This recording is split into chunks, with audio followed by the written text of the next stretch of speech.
Bonjour à tous, bienvenue à la 7e édition des Rendez-vous du Management. Vous venez tous d'horizons extrêmement différents.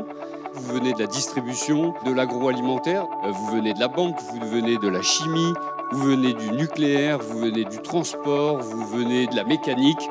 Et pour autant, vous avez des problématiques très comparables. Et si vous êtes là aujourd'hui, c'est que vous êtes soumis à des exigences de performance durables. Ma motivation première, rencontrer d'autres entreprises, des gens pour partager mon expérience et leur expérience et puis orienter d'éventuels chantiers ou actions à mener dans mon entreprise. Je suis du secteur de l'énergie.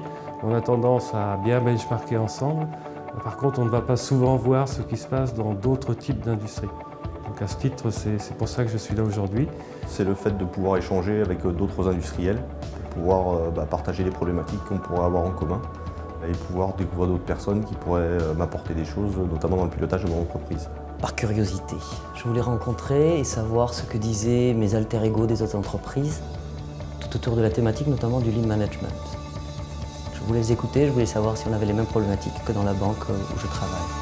L'innovation s'accélère dans chacune de vos entreprises. Comment on va s'organiser, comment on va s'améliorer. Donc là, c'est pour produire ce qu'on appelait bien du premier coup. Donc il a fallu l'expliquer, il a fallu le justifier. Ça nous paraissait intéressant de partager notre expérience et notamment notre projet pour montrer qu'on pouvait faire des choses un petit peu nouvelles, motiver les gens. C'est des sujets qui m'interpellaient parce que je connais mal, que ce soit le lean, que ce soit les études de processus, parce que je suis plutôt dans les fonctions RH, que dans les fonctions RH, on n'a pas encore cette approche-là. Le management devant ses responsabilités en disant « ça va coûter tant, qu'est-ce qu'on fait ?» Et le fait de l'avoir fait vous rend en fait dans une vraie analyse de la situation. Ils viennent vous dire « mais pourquoi tu as expliqué ça comme ça ?» J'ai en tête quelques techniciens qui ont cette force de conviction.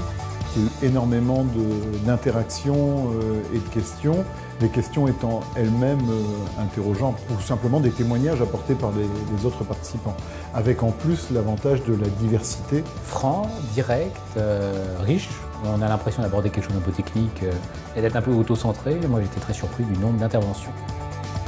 Donc c'est des gens qui allaient au contact des uns et des autres dans des lieux d'échange non formalisés. C'est que la France avait comme idée de mobiliser les fonds structurels européens inemployés pour créer un grand fonds d'investissement européen qui pourrait donc stimuler la croissance par des investissements appropriés. J'ai beaucoup aimé l'intervention sur les percées. Nous, on a commencé avec une percée. Et ça m'intéresse d'aller un petit peu plus loin pour l'étendre et améliorer les processus plus administratifs qu'industriels. Ce qui m'a beaucoup plu dans la démarche par percée, c'est la présence in situ du client au sein des équipes. J'avais un a priori sur le lean qui était plutôt pour moi un outil pour améliorer la productivité, voire réduire la masse salariale. Et je me suis rendu compte que c'est un outil qui pouvait être utilisé dans une démarche participative. On peut appliquer les mêmes choses dans différents secteurs et qu'on rencontre les mêmes problématiques. J'ai retenu excellence produit complètement compatible avec gain en capacité, donc en productivité.